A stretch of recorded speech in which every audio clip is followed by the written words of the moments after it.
Recién caso de quebra de integridade com nossa fração de trabalho de Ibajem.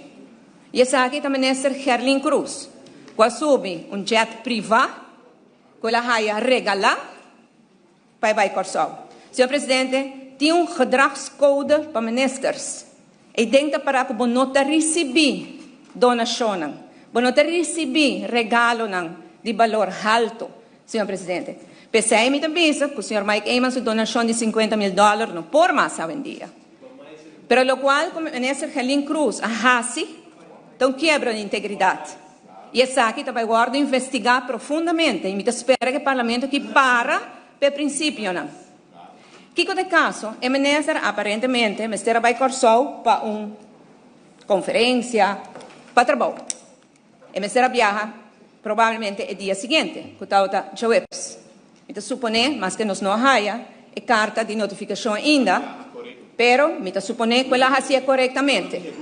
Que esta declarar isso aí no parlamento, mas deve ser, que esta pede quotations para viaje assim, que esta pede su 3 recibos para hotel, maneira que AFP que o futuro a palavra de na acordo de governação, então, depois esta viaja. Pero o que passa?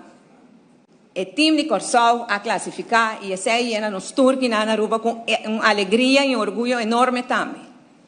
E se põe que o ministro que decidiu, você que a mim me tinha até que acabar, me não trabalha sem mais, me tá bula de private jet, você me vai receber a equipe de Corsol a classificar.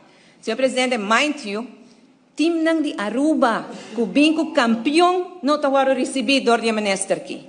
Que ministro de deporte não está interessado para receber nosso equipe aqui com o título de campeão, mas da bula de private jet, sem worry que a regra, fatsun, ética, integridade, vai receber a equipe de Corsol. Claro, nos mitiqueiros nos turnos, tá que vai receber a equipe de Corsol, mas sem não te conta, o tema tá que ora botar aqui, sendo pessoa pública, tem regra e tem lei.